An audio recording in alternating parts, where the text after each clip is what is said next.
কে এদেশ থেকে শাসক গোষ্ঠী থেকে সরাতে পারে সেই আওয়ামী লীগ, সেই শেখ হাসিনা এবং শেখ হাসিনার যেই লালিত পালিত যেই সন্ত্রাসী বাহিনী ছিল, তারা গত বছরের 5 আগস্ট দুপুরের পোলাও রোস্ট খাওয়া বাদ দিয়ে এই দেশ থেকে পালিয়ে যেতে হয়েছে।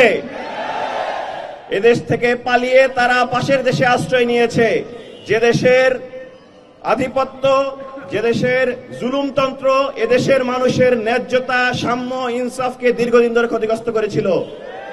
সংগ্রামী উপস্থিতি, আমরা সবসময় দেখে এসেছি আমাদের এই সুজলা সুফলা বাংলাদেশ, যে বাংলাদেশ প্রাচুর্যে পরিপূর্ণ, আমাদের দেশকে দরিদ্র দেশ বলা হয়, অথচ আমাদের দেশে এমন কোনো সম্পদ নেই, এমন কোনো প্রাচুর্য নেই, এমন কোনো সম্পদ কিংবা এমন কোনো রিসোর্সের ঘাটতি নেই যার কারণে আমরা দরিদ্র থাকতে পারি। একটা জিনিসেরই সব সময় অভাব ছিল, সৎ শাসন, সৎ নেতৃত্ব, যেটার ছড়াছড়ি ছিল দুর্নীতি। এদেশে সেন আমল এসেছে, এদেশে মুঘলরা এসেছে, তারা কেউ এদেশে কখনো প্রকার ন্যায্যতা নিশ্চিত করতে পারেনি। এদেশে নবাবীরাও এসেছে, তারাও ন্যায্যতা নিশ্চিত করতে পারেনি। এরপরে এসেছে ব্রিটিশ সরকার, এরপরে পাকিস্তানি শাসন, এরপরে এসেছে বাকশাল, সেনা শাসন, পরিবারতন্ত্র। কখনো এদেশের মানুষের ভাগ্য পরিবর্তন করতে কেউ আসেনি। সবাই এসেছে তার ক্ষমতার মসনদকে জাহির করার জন্য, ক্ষমতার মসনদ পাকাপোক্ত করার জন্য। তারা সবাই নির্বাচনের আগে মাথায় টুপি দিয়েছে, তারা সবাই নির্বাচনের আগে তাহাজ্জুদ গুজারি হয়েছে, তারা সবাই নির্বাচনের আগে ধর্মের নাম দিয়ে, মানুষের সেন্টিমেন্টকে কাজে লাগিয়ে, মিথ্যা প্রতিশ্রুতি দিয়ে, এরকম সমাবেশে বক্তব্য দিয়ে, তারপর নির্বাচনে ভোট কারচুপির মাধ্যমে আসনে আসীন হওয়ার পর দেশের মানুষের উপর জুলুম করেছে। আমরা গত 5 আগস্টের মাধ্যমে এদেশের মানুষ যে নতুন স্বপ্ন দেখছে, সে স্বপ্নের বাস্তবায়ন আজ আমরা বাংলাদেশে দেখতে চাই।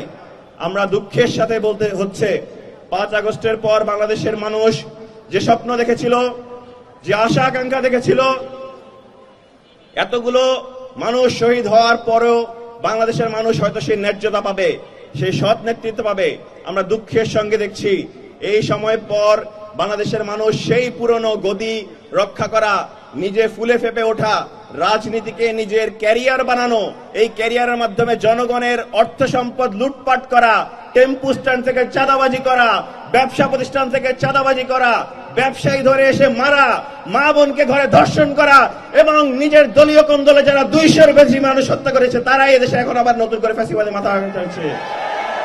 আমরা স্পষ্ট ভাষায় বলতে চাই, এদেশের মানুষ যে স্বপ্ন দেখছে, সে স্বপ্নের বাস্তবায়ন এখন মানুষ আগামী নির্বাচনে দেখতে চায়। এদেশে যারা চেতনা ব্যবসার নামে সব সময় এদেশের মানুষকে ক্ষতিগ্রস্ত করেছে, তারাই এই চেতনা ব্যবসার নাম করে বারবার এদেশের রাজনৈতিক দলগুলো মানুষের উপর জুলুম করেছে। কিন্তু এদেশে যারা প্রকৃত দেশপ্রেমিক, তারা এদেশ থেকে কখনো পালিয়ে যায়নি। আপনারা সবাই জানেন, বাংলাদেশ জামাত ইসলামের আমির ডক্টর শফিকুর রহমান সাহেব, তিনি তার শত অসুস্থতায়ও এদেশে চিকিৎসা গ্রহণ করেছেন। তিনি থাইল্যান্ড যাননি, তিনি অন্য কোনো দেশে চিকিৎসা গ্রহণ করেননি। এটি মূলত দেশপ্রেম। আমরা দেখতে পাই আমাদের শহীদ নেতৃবৃন্দ, শহীদ মীর কাসেম আলী, শহীদ আব্দুল কাদের মোল্লা, শহীদ মাওলানা মতিউর রহমান নিজামী, শহীদ আল্লামা দেলাওয়ার হোসেন সাইদি, শহীদ আলী আহসান মোহাম্মদ মুজাহিদ সাহেব, শহীদ গোলাম আজম সাহেব, ওনারা কখনো ফাঁসির রায় হওয়ার পরেও, তাদেরকে গ্রেপ্তারি পরোয়ানা জারি করার পরেও এদেশ থেকে কখনো ছেড়ে যাননি। এটি প্রকৃত দেশপ্রেম। চেতনা ব্যবসা কোনো দেশপ্রেম নয়। দেশপ্রেম প্র্যাকটিক্যাল জিনিস।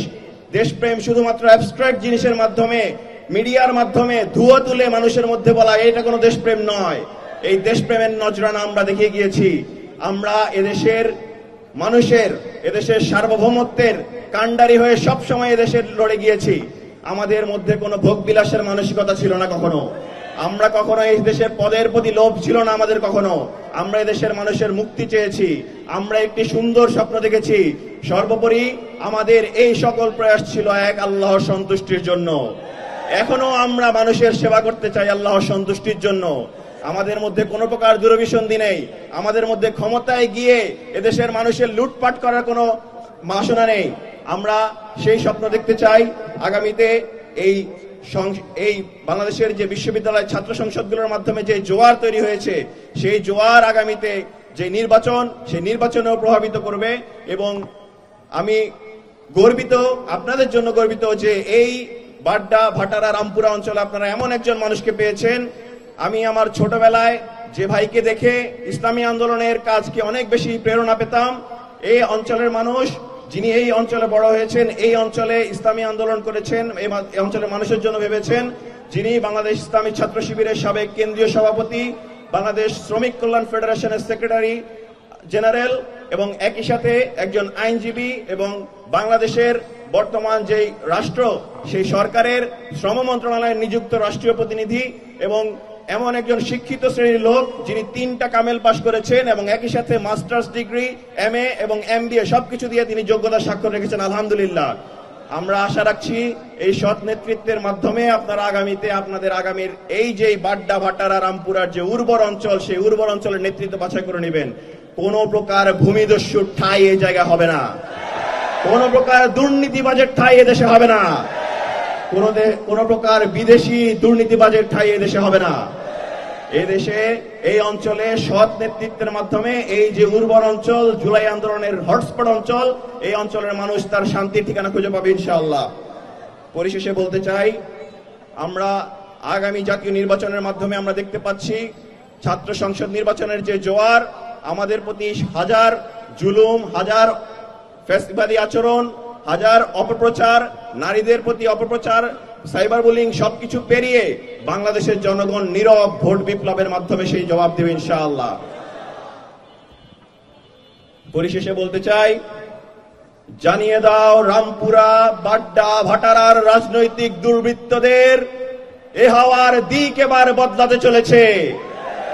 আজ জুলুমতন্ত্রের শেষ রাতটাও দ্রুতই কেটে যাবে। আমরা সামাজিক, সাংস্কৃতিক, রাজনৈতিক সকল আগ্রাসনের জবাব দেব ইনশাআল্লাহ।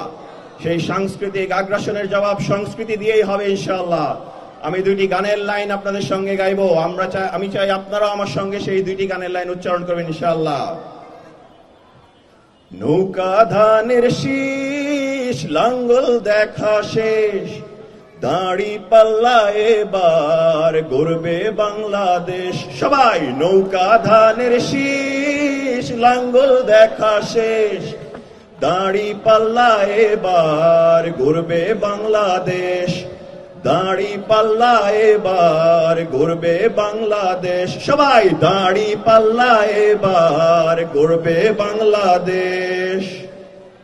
জাগবে এবার চাষা ভুষা, জাগবে মাঝি মাল্লা, সৎ লোকের শাসন হবে, জিতবে দাড়ি পাল্লা।